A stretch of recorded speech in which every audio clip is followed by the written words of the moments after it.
क्या आप कभी थक गए हैं इस अंतहीन दौर से?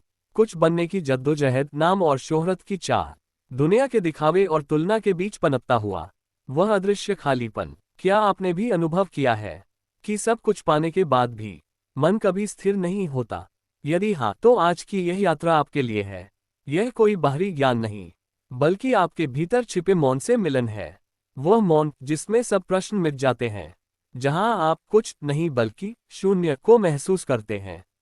और इसी शून्यता में छिपा है वह अद्भुत रहस्य जो आपकी चेतना को बदल सकता है। बुद्ध ने महावन में जब गहन ध्यान किया, तो उन्होंने न कुछ चाहा, न कुछ सोचा, न कुछ मांगा। वे शून्य हो गए और उसी क्षण उन्हें सब कुछ मिला। ये शून्य कोई नकारात्मकता नहीं है। ये वह पूर्णता है जहां मैं मिट जाता है, जहां आग्रह और प्रतिरोध समाप्त हो जाते हैं। बस एक साक्षी भाव बचता है, जो सब देखता है पर कुछ पकड़ता नहीं। आप सोचेंगे, क्या इसका अर्थ जीवन से भागना है? नहीं, जीवन में कर्म तो होंगे ही, पर जब आप शून्य से कर्म करते हैं, तो कर्म आपको बांधते नहीं। आप नाचते हैं पर नृत्य में खोते नहीं। आप बोलते हैं पर शब्दों में अटकते नहीं। आप पाते हैं पर पाने का अहंकार नहीं रखते। यही शून्यता है, भीतर का वह मौन जो हर कर्म के पीछे रहता है। शून्य बनना आसान नहीं, सबसे कठिन है छोड़ना।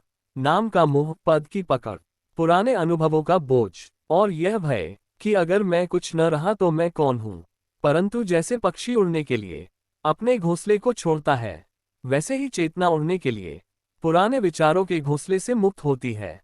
जब आप ये सब छोड़ देते हैं, तो समझते हैं कि शून्य कोई लक्ष्य नहीं है। वह तो हमेशा से आपके भीतर था, बस परतों के नीचे छिपा हुआ। और जब अंतिम पर्दा गिरता है, तो भीतर से मौन फूटता है। वही मौन सबसे बड़ा प्रकाश है। अब साधना आपसे नहीं होती, बल्कि ध्यान स्वयं घटित होता है। अब आप जीवन से लड़ते नहीं, बल्कि उसे बहने देते हैं। अब आप दुख को पकड़ते नहीं, बल्कि उसे साक्षी भाव से देखते हैं।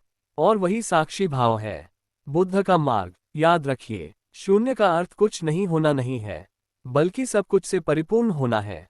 जैसे बांसुरी तब तक मौन है जब तक वह खाली ना हो, पर जब वह खाली होती है, तो कृष्ण उसमें राग भरते हैं।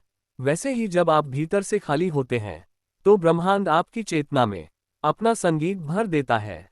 और यही वह बिंदु है जहां साधना का अंत नहीं, बल्कि उसकी शुरुआत होती है। अब जीवन तपस्या नहीं, उत्सव बन जाता है। हर सांस प्रार्थना बन जाती है। हर क्षण ब्रह्मांड की उपस्थिति में नहाता है। मित्रों, यही संदेश है बुद्ध का। यही पथ है ध्यान और शून्यता का। तो यदि यह वाणी आपके हृदय को छू जाए, तो इसे अपने तक न रखिए, इसे उन सब तक पहुंचाइए जो इस राह के यात्री हैं। और यदि आप इस आत्मिक यात्रा में हमारे साथ चलना चाहते हैं, तो ज्ञानसागर चैनल से जुड़े रहिए, क्योंकि यह चैनल केवल एक ज्ञान का साधन नहीं, बल्कि आत्मा की साधना है। धन्यवाद।